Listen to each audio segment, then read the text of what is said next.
Comenzamos ahora, después del descanso, con la tercera mesa de este ciclo de ponencias.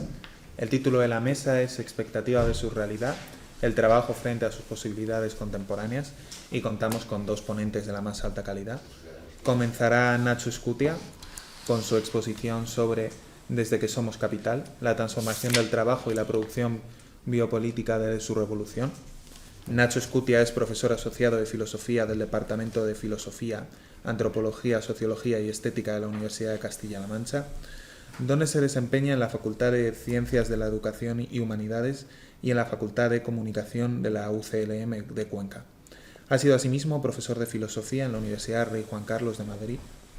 Y por otro lado tenemos a Carmen Mandorrán, que presentará Repensar el trabajo, en la época de crisis ecosocial. Carmen Mandorrán es doctora en Filosofía, tiene un máster en Bioética y Derecho en 2019 y otro en Crítica y Argumentación Filosófica en 2012. Trabaja como profesora en el Departamento de Filosofía de la Universidad Autónoma de Madrid, donde es coordinadora del Grupo de Investigación de Humanidades Ecológicas, GECO, y forma parte del Consejo del Instituto Demospaz de la Universidad Autónoma de Madrid, del Consejo de Redacción de la revista Papeles de Relaciones Ecosociales y Cambio Global de FUGEM y de la revista Mientras Tanto.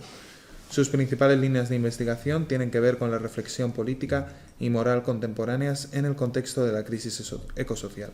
Es autora también de Necesidades ante la crisis ecosocial. Sin más que añadir, Nacho.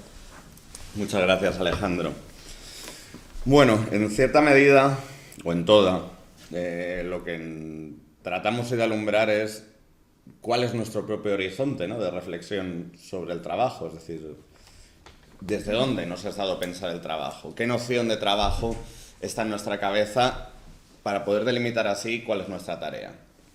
Dice Deleuze en un texto suyo que es un error creer que el pintor está delante de un lienzo en blanco, ¿no? Nosotros esta mañana somos pintores y ese hipotético objeto ideal que vendríamos a representar, a traer aquí a través de la reflexión sería el trabajo.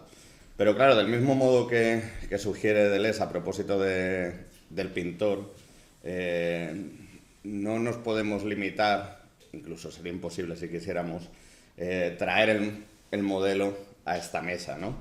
Eso que tiene en realidad el pintor cuando se presenta ante el lienzo, igual que nos sucede a nosotros frente al trabajo, son, digamos, muchas cosas, muchos tópicos, muchas prefiguraciones, muchas nociones anticipadas, ¿no?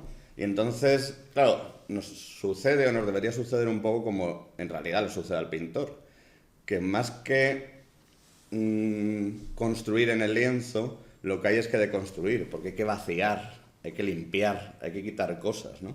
Hay que quitar esos tópicos y esas ideas que son las que, en principio, dirigen nuestra tarea, ¿no? Y dar lugar, así, al cabo, a lo que sería pues una inversión, ¿no?, de esos modelos, de esas copias, de esas nociones, de esos tópicos que, insisto, tiene el pintor en la cabeza tanto como nosotros las tenemos a propósito del trabajo. Y entonces, la pregunta con la que quiero empezar, o aquello a lo que me veo obligado a acudir, es a ¿qué tenemos en nuestro lienzo? Bueno, el otro día, en nuestro lienzo, fijaros, tenemos muchas cosas. Tenemos lo que pensamos que es el trabajo, lo que debería ser, lo que no es o lo que no debería ser. Y se supone que nos hemos juntado aquí hoy para pensar lo que puede ser o lo que podría ser, ¿no? Digo, cuando pensamos en el trabajo, yo el otro día me preguntaba Javier, dice, ¿qué tal llevas la conferencia? Y digo, bien, ahí estaba, digo, pero dice, yo estoy con Marx. Y digo, yo lo estoy evitando. Nah, mentira, creo que duré un día y medio pudiendo resistir la obvia necesidad de acudir a Marx, ¿no? Y bueno, por hacer un poco, quiero decir, por poner aquí, por compartir las nociones comunes, voy a citar un propio texto de Marx que yo creo que constituye la noción, digamos, capital, valga la paradoja, sobre nuestra propia concepción del trabajo, ¿no? Y Marx dice, el trabajo es, por de pronto, un proceso entre ser humano y naturaleza, un proceso en el cual el ser humano media, regula y controla mediante su propia actividad su metabolismo con la naturaleza. El ser humano se enfrenta con la materia natural como fuerza natural él mismo. Pone en movimiento las fuerzas naturales pertenecientes a su corporeidad, brazos y piernas, cabezas y manos, con objeto de apropiarse la materia natural en una forma utilizable para su propia vida. Mediante ese movimiento obra en la naturaleza externa a él y la altera. Así altera al mismo tiempo su propia naturaleza. No es solo que el trabajador obra una alteración de forma de la naturaleza, es que al mismo tiempo realiza en lo natural su finalidad, la cual es conocida por él, determina como ley el modo de su hacer y tiene subordinada su voluntad. Esto que Javier ha resumido antes, lo resume en síntesis también Friedrich Engels de esta forma. Dice a propósito del trabajo: es la condición básica y fundamental de toda la vida humana, y lo es en tal grado que hasta cierto punto debemos decir que el trabajo ha creado al propio hombre. Bueno, son nociones que efectivamente han ido apareciendo ya a lo largo de esta mañana, con las que hemos tenido incluso ocasión de discutir. Fijaros porque, claro, lo que sucede es que Marx considera que esa obsesión del liberalismo con el capital da lugar precisamente a una consideración del trabajo y del trabajador como medio, ¿no? Y ello los dejaría estos ámbitos pues desatendidos, no pensados. Fijarse porque Marx lo que está haciendo es, ¿cómo decirlo?, considerar el trabajo entonces no desde lo que es, sino desde lo que debería ser. Marx también tiene cosas en el lienzo, ¿no? O al menos desde lo que no debería ser el trabajo.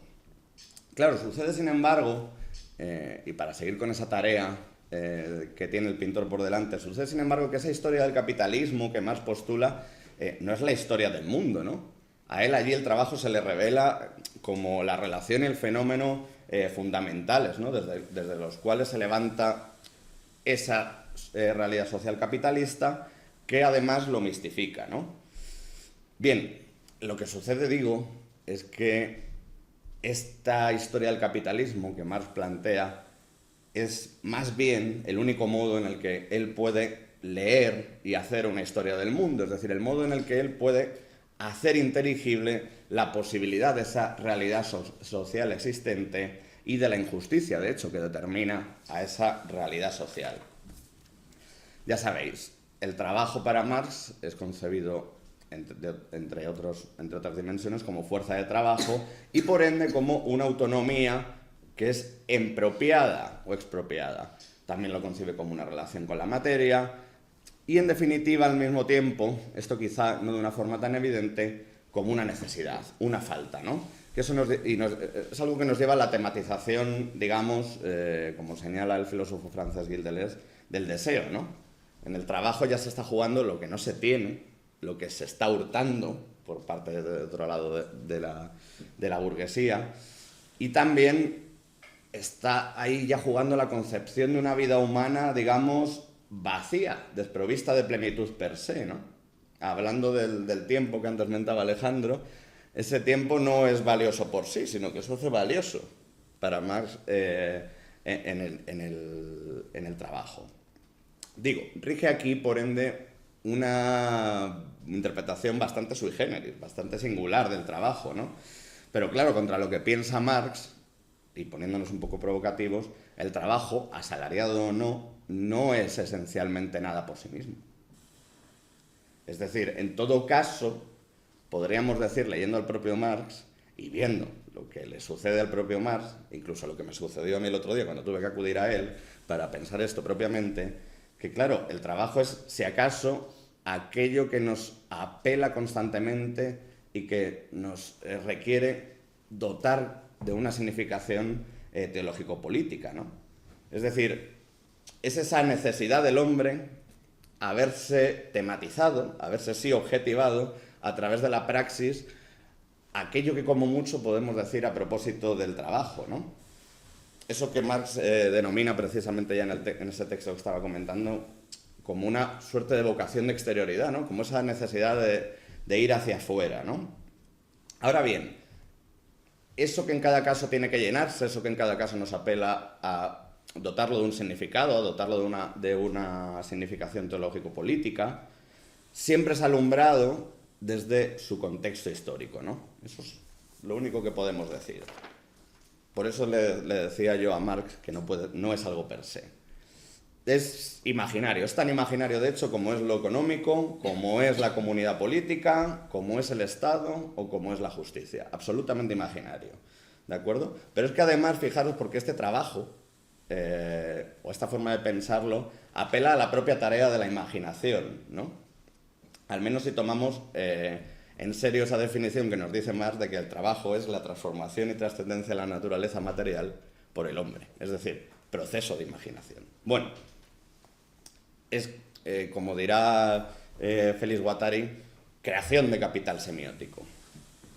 Y es importante esto del capital semiótico porque tiene que ver bastante con nuestra actualidad, ¿no? Un segundito. Una de las cosas que nos convoca aquí, o al menos la que yo pretendía que convocase esta jornada, es que supuestamente denotamos, incluso constatamos, que hay una pérdida de fuerza o una pérdida de relevancia en lo que respecta a la lucha por los derechos laborales, ¿no? Y entonces nos preguntamos por qué ha decaído. Podemos incluso sí certificar que se ha vuelto poco relevante, que dentro del activismo social está perdiendo protagonismo en las últimas décadas. ¿Por qué? Bueno, en cierto modo, verán, la respuesta es muy sencilla. Es decir, algo se ha transformado y por eso decae esa lucha por los derechos laborales, ¿no?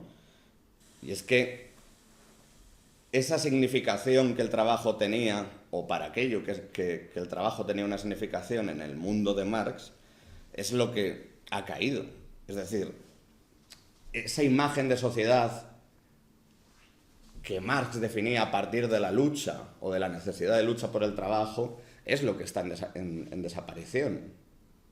Es decir, la conciencia de clase es lo que está en desaparición, lo que se ha perdido o lo que va, digamos, menoscabando su importancia ante la realidad.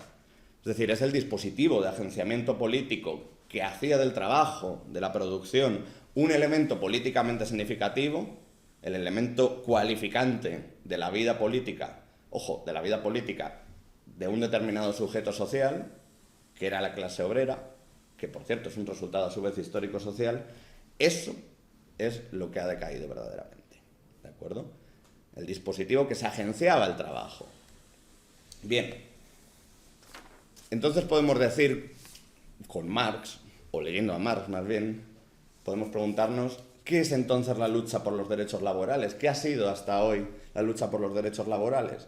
Pues nada más ni nada menos me atrevería a decir que un proceso de subjetivación. Un proceso de subjetivación de clase, en un mundo de clase, pensado ese mundo a través de las clases, y donde la lucha precisamente por esos derechos laborales era la lucha por un estatuto, por lograr un reconocimiento como ¿qué? Como sujeto político. Es decir, delimitando qué condiciones son propias de ese sujeto, qué cualidades tiene, qué esencia tiene, incluso aunque sea fruto de un devenir histórico, y qué derechos se derivan de esa cualidad. Delimitando así la tarea, ¿veis? Dando sentido a la vida. Es decir, eso que llamamos teología política, ¿no? Pero insisto, lo que tenemos ante todo es que el trabajo es, ya en Marx, un proceso de subjetivación. Un proceso de subjetivación que, fijaros además, porque esenciaría en el valor el valor autónomo que el trabajo tendría para la vida, ¿no? O en su respecto a esta. Claro, la fuerza de trabajo para Marx viene a ser algo independiente. Y solo en la medida en que es independiente puede pertenecer al hombre. Ojo, solo en la medida en que es algo independiente también puede serle hurtado. ¿De acuerdo? También se la puede robar el capitalismo burgués o las condiciones de explotación capitalista. Es, fijaros, ¿cómo decirlo?, la propiedad más primigenia. Es decir, Marx está asumiendo que hay una que es la propiedad precisamente la que en la relación con el hombre le da sentido a su vida. Y esa propiedad no es otra que la fuerza de trabajo.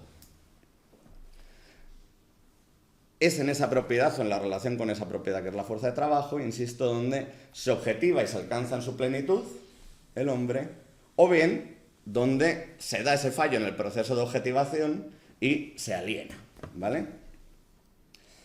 Claro, esto de que el trabajo sea un proceso de subjetivación, yo me estaba preguntando el otro día cuando lo pensaba, si no es una suerte de mácula protestante en Marx, ¿no?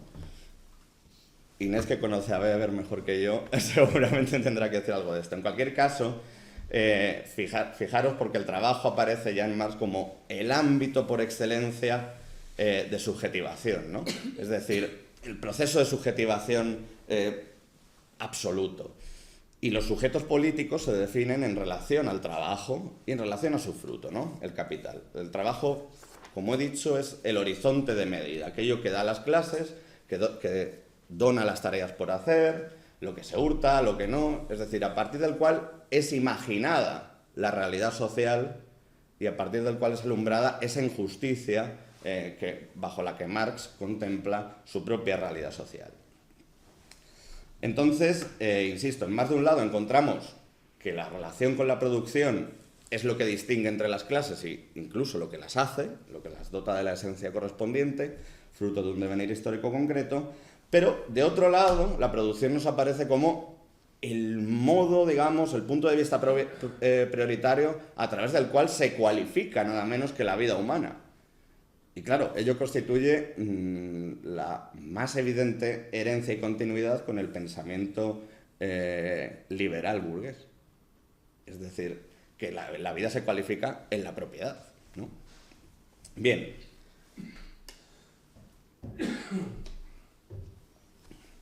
Es decir, tenemos entonces que a partir de Marx la producción como propiedad y como relación con la propiedad es el lugar donde esencia ese proceso de subjetivación del hombre y es precisamente ese proceso de subjetivación aquel que hace que esa dimensión económica productiva resulte fundamental.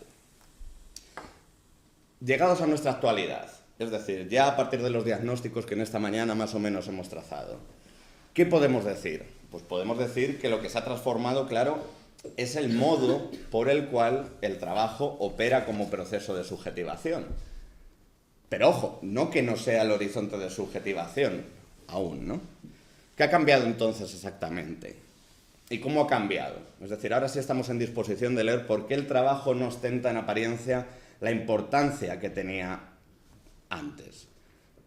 Claro, ha desaparecido, podríamos constatar, ese ideal emancipador y formador de la clase, porque ha desaparecido ese propio mundo dividido en clases, o esa propia teoría, digamos, se hace menos hábil con respecto a nuestra realidad.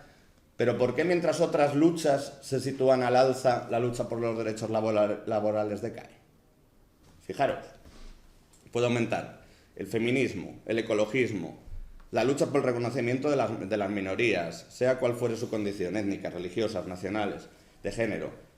Luchamos por el bienestar, por la idea de bienestar. Hay lucha también por una demanda, mayoritariamente en general, se da a nivel local, por el control de precios, por el control del inmueble. Luchas por lo que podríamos denominar la estabilización del mercado, es decir, poder trabajar. Incluso, fijaros las recientes manifestaciones de los agricultores. ¿Cuál es la queja? Que salga rentable. Es decir, el problema no es que no quisieran trabajar, sino que no era rentable, no era posible el acceso al trabajo en esas condiciones. Incluso luchas contra la turistificación, ¿no? Como la que vimos hace escasos días en las Islas Canarias.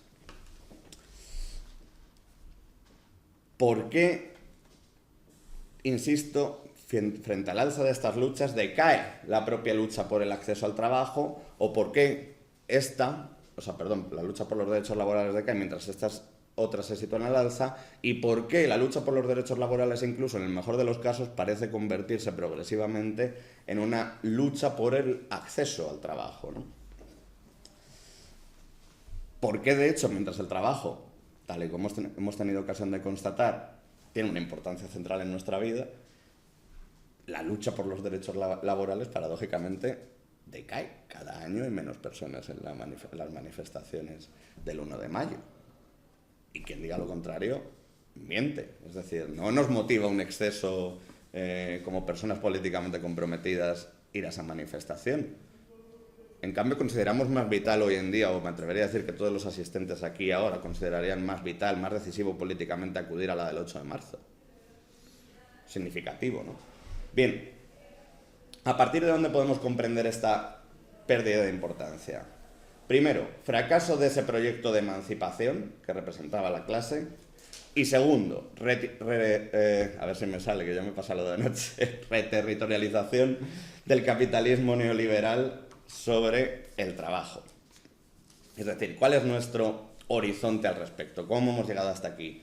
¿Cómo el capitalismo de libre mercado logra generar, digamos, una alternativa imaginaria, un proyecto político que consigue, digamos, eliminar, según seríamos capaces de sostener, casi cualquier posibilidad de revolución por medio de qué, ¿no? Por medio de la disolución quizá del concepto de obrero. A tenor de lo que llevo dicho, ¿hemos sido alguna vez obreros? Digo, en esencia. ¿Estaríamos en condiciones de afirmarlo? Bueno, también fijarse, porque esa noción de obrero la sostiene un deseo de emancipación, un deseo de reconocimiento, un deseo de identidad, un deseo de poder. Bueno, llegados aquí, ¿qué podemos hacer? O cómo podemos, digamos, entender esa claudicación del proyecto emancipador. Bueno, en 1948 nacía la revista, la emblemática revista, ¿no? Socialismo Barbarie, que precisamente se intitula de esa forma en homenaje a Rosa Luxemburgo, ¿no? De quien ha hablado esta mañana Inés. Y es un proyecto filosófico y político que nace ya como una variante, como una, digamos, deriva desde la Cuarta Internacional y que aspira a reimaginar la izquierda política partiendo de qué? Partiendo nada menos que del fracaso constatado de las aspiraciones que se materializaron principalmente en la URSS, ¿de acuerdo? Es decir, partiendo del fracaso de ¿qué? De que un control nacional de los medios de producción y una planificación de la distribución de las inversiones, etcétera, iba a dar lugar a la consecución de la autonomía, de la libertad y de la ausencia de explotación para los trabajadores, ¿no? Esto dicen Castoriadis y Lefort, que son los fundadores de la revista, a la que luego se unirá Lyotard, se demuestra completamente fracasado. Es decir, no se ha eliminado la explotación de los individuos en la URSS. ¿Y qué dirá Castoriadis? Castoriadis dice, perdón, es que son las relaciones sociales concretas entre individuos y grupos, a través, sí, de la producción, las que traducen la estructura real de la sociedad. La estructura real de la sociedad de las cuales las formas y las diversas maneras en las que podemos pensar la propiedad son la expresión a veces certera o a veces mistificada.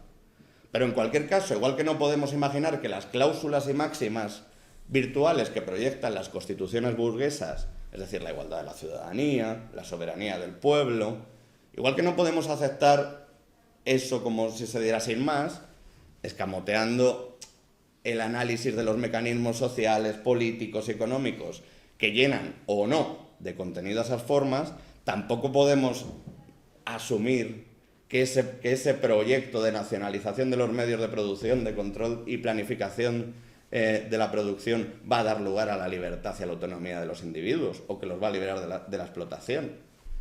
¿A quién pertenece, se pregunta Castoriadis, en el caso de la URSS, la propiedad, ¿no? Verdaderamente, ¿quién gestiona la propiedad? Y dice, pues una casta burocrática privilegiada. Por cierto, nos suena, ¿no? Eso de la casta burocrática.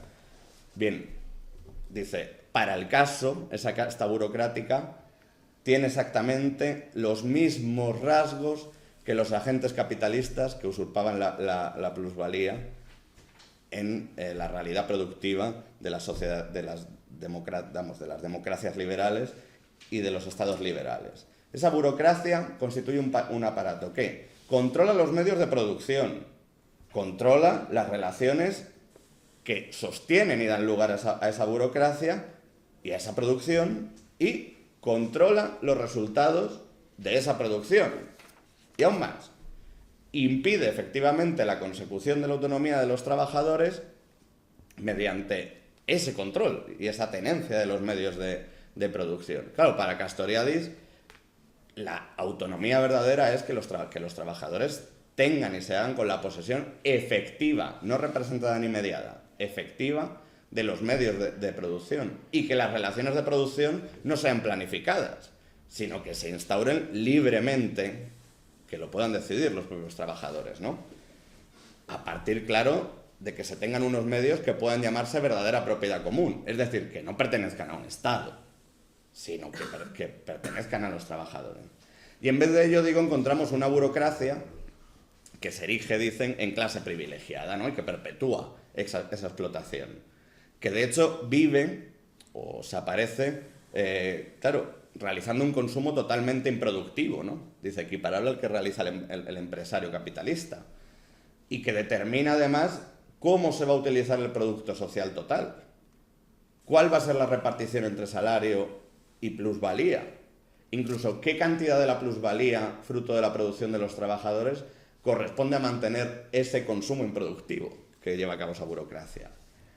Determina además, fijaros, la inversión, ¿no? En qué sectores, en qué medida, y se dirige además por la misma máxima que el capitalismo liberal, aumentar la producción. Creo, vistas en las cosas, digamos, ese proyecto emancipador, se aparece claramente fracasado, insisto. Castoriadis, en este contexto, apela, digamos, siendo coherente con lo que significaría ser revolucionario, no a ser revolucionario respecto de la realidad, como si ésta hubiera de ser revisada, ¿no? Como si debiéramos declarar esta incorrecta, como si debiéramos declarar que esta falla, sino que hay que ser revolucionario, dice, respecto del propio paradigma revolucionario, es decir, respecto de la propia teoría revolucionaria. Dice, el revolucionario no se puede conformar con aspirar a ser un mero instaurador de una teoría, un mero revisionista. Dice, el revolucionario tiene que estar llamado a la revolución permanente. La revolución permanente respecto de sus propias convicciones y respecto de sus propios principios. No hay nada más antirrevolucionario que aceptar que esos principios son verdaderos porque se dieron. O fueron verdaderos para no sé qué autoridad o para un concreto contexto sociopolítico. Entonces, viene a decir, es la realidad la que debe hacer una revolución en nosotros. Es decir, devenir revolucionarios es ser permeables, si se quiere, a que la realidad haga una revolución en nosotros y a que nos demarque cómo podemos entonces revolucionarnos frente a la injusticia que se nos presenta en esta, ¿no? Bien.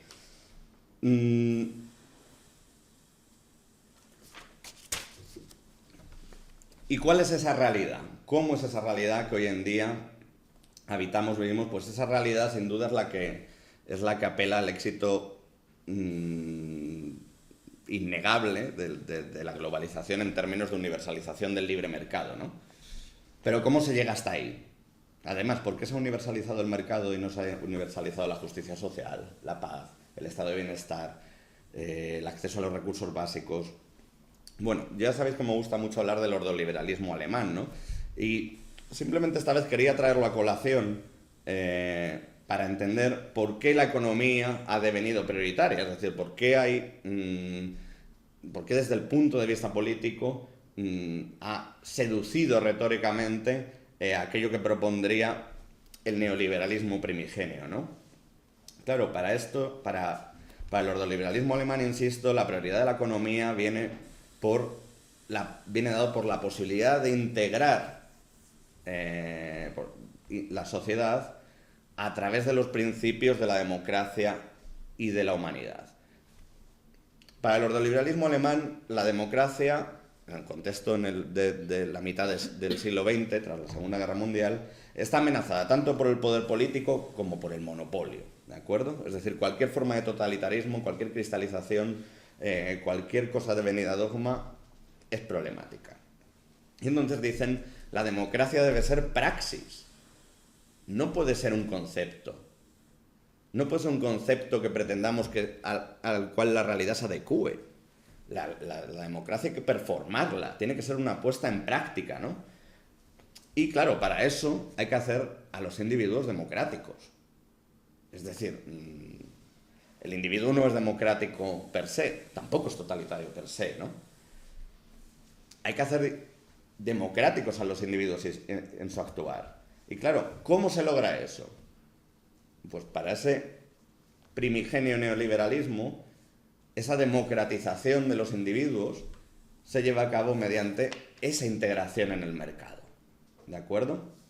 Es decir, el mercado va a operar como un vórtice integrador de praxis, como un vórtice educador, pedagógico. Antes hablabas tú de la educación, ¿no? Ellos lo tenían claro. Es un polo, digamos, que hace praxis comunitaria. Hace comunidad porque los individuos toman parte, y además toman parte desde su propia autonomía. Es decir, deciden en principio si quieren o no. Bueno, esto ya sabemos que es bastante mentiroso, pero nadie nos ha preguntado a nosotros si queríamos participar en esto.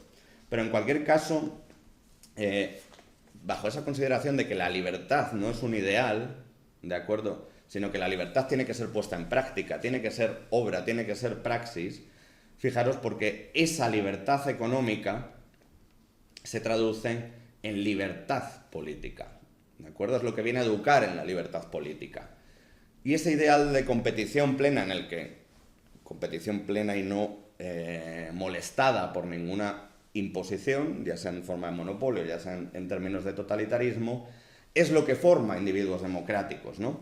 Pero claro, fijaros, porque uno de los más lúcidos ideólogos de todo esto, y de lo que es hoy en día Europa, Rusto, genera lo que denomina una Vitalpolitik, unas políticas de la vida, ¿no? Es decir, esto lo define su compañero Müller-Armack de la siguiente manera. Dice, la pretensión de incorporar la competitividad a la totalidad del estilo de vida. Insisto, no nos olvidemos que la competitividad es aquí apelada porque forma democráticamente, ¿no? Los ordoliberales además estaban convencidos de que el mercado no es espontáneo, de que el mercado se genera, y fueron los primeros que hablaron de una constitución económica. Es decir, partían de la conciencia absolutamente clara de que unas leyes concretas dan lugar a un mercado concreto, pero ojo, también a una suerte de individuos concretos, ¿no? Es decir, de que todo eso debe ser hecho mediante la ley, mediante el Estado, ¿no? Y que esa ciudadanía, ese individuo democrático, también tiene que ser prefigurado por la ley, también tiene que ser generado a través del aparato y de los dispositivos, digamos, legales y de ciudadanía, ¿vale? Es más, Rusto decía que ese orden o ese nuevo tipo de ciudadano no se genera solo mediante leyes o no mediante las leyes estrictas, sino que se genera ante todo mediante la imposición y creación de un cierto orden social y moral, ¿de acuerdo? Y que la verdadera política social es aquella que empodera al trabajador, es decir, aquella que lo libra de ser proletariado, en el sentido que tú anunciabas de ese pauper, ¿no? Es decir, de esa falta de vitalidad, esa ausencia de potencia para desarrollar las potencialidades virtuales que se tienen, ¿no? Y entonces eso, ¿a qué nos lleva, ¿no? A que la verdadera política social es convertir al ciudadano en un empresario, es decir, en que en esa relación con la propiedad se pongan en juego ¿el qué? Pues las nociones de privacidad, de autonomía, de independencia, de confianza, es decir, que asuma la responsabilidad para planear la propia vida, que se ocupe del gobierno de la propia vida y que es más, que el gobierno de la propia vida dependa de la atención a la vida de los demás, porque uno solo puede funcionar bien en un mercado si atiende a lo que hacen los otros y las otras, ¿vale? Y así es como llegamos a esa idea que yo considero, a esa, digamos, teoría que creo que hace una radiografía, digamos, muy precisa de nuestro momento o de nuestra realidad social, ¿no? Como es la idea del capital humano. Dentro de este marco en el que ya asumimos que efectivamente, de forma premeditada, se desea, digamos, al mercado como ámbito por excelencia de civilización, podemos estar de acuerdo en esto o no. Digo por qué se ha querido esto, ¿no? Es decir, cómo se ha llegado a optar por eso. Digo, y donde la economización de la vida es equivalente, en cierto modo, a su civilidad, digo, en esta concepción es cuando ya viene a crecer esta idea del capital humano. Fíjense, Theodor Schultz, economista, por cierto, premio Nobel en el 79, que junto con Gary Becker y Jacob Mincer fuera, digamos, uno de los artífices capitales de esta idea, pone en perspectiva las consecuencias de esta ampliación y de ese ensanchamiento del mercado que habría llevado a se habría logrado a través del convencimiento de que la vida ante todo, o la responsabilidad democrática sobre la vida misma, debe ser performada ahí. ¿De acuerdo? Y viene a decir algo como que los trabajadores han devenido capitalistas, y no han devenido capitalistas, claro, por una difusión y una redistribución ampliada de las acciones de las corporaciones, dice, sino por la adquisición de habilidades y de un conocimiento que en sí mismos tienen un valor económico. Dice, esas habilidades, ese conocimiento, efectivamente, son fruto de una estrategia meditada de inversión y, junto con otros factores, de hecho, dirá, constituyen normalmente los motivos por los que unos países son más ricos que otros.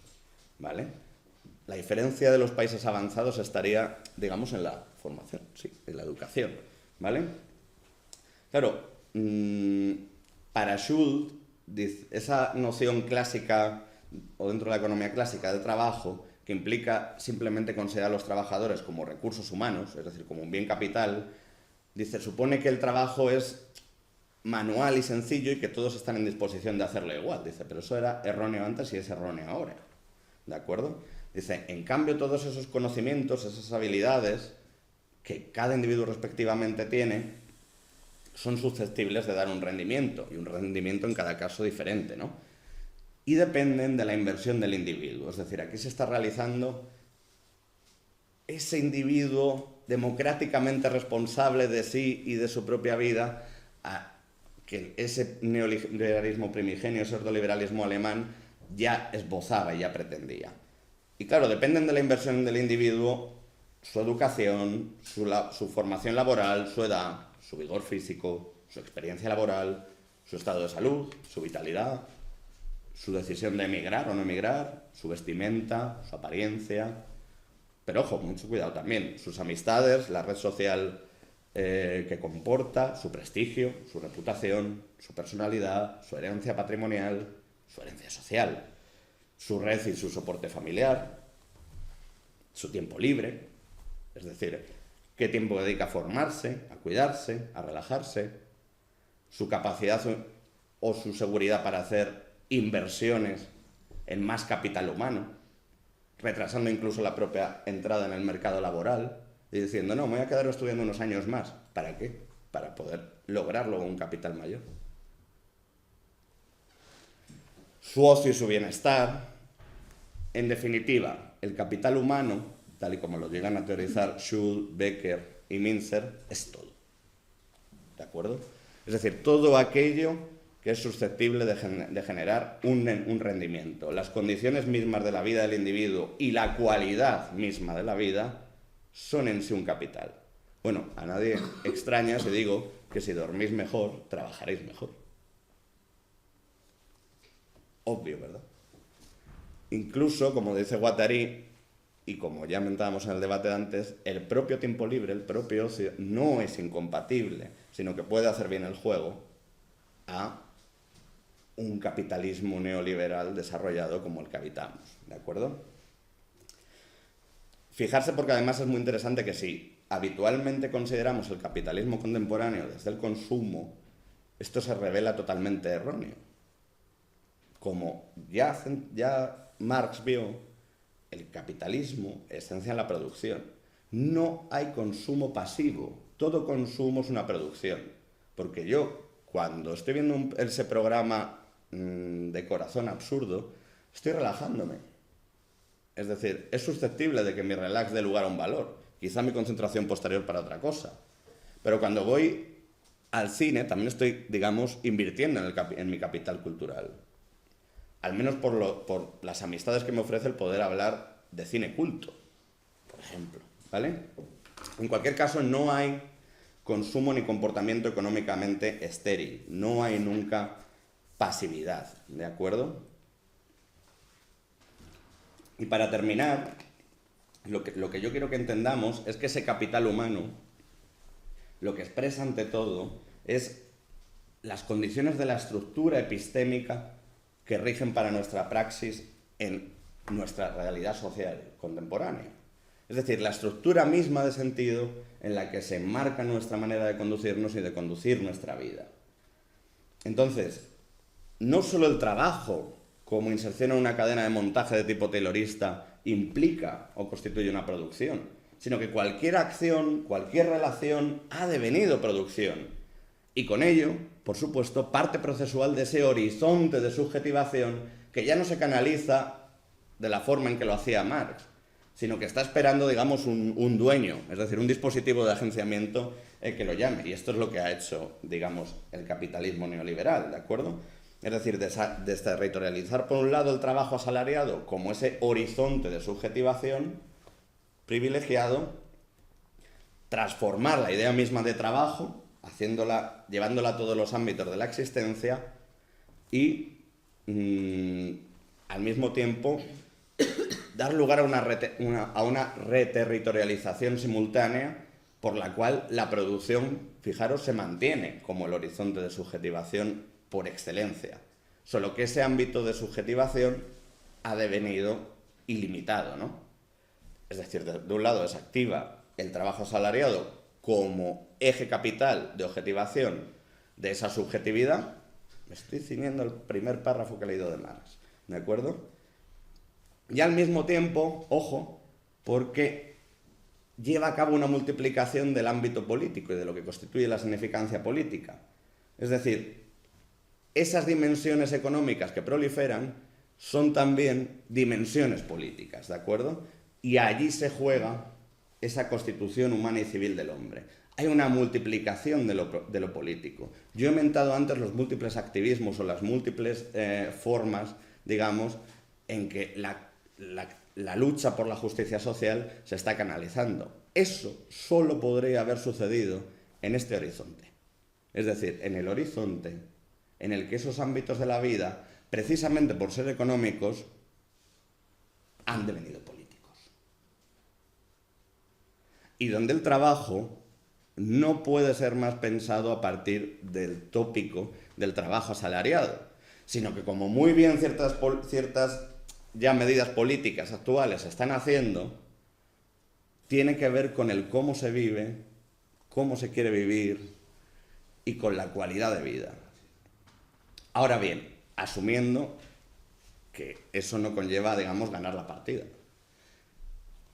sino que está pendiente esa tarea revolucionaria, al menos toda vez que reconozcamos que el horizonte de partida es efectivamente el que dona el éxito y plenitud absoluta de todo eso que el neoliberalismo de mercado mundial conlleva. Bueno, muchas gracias.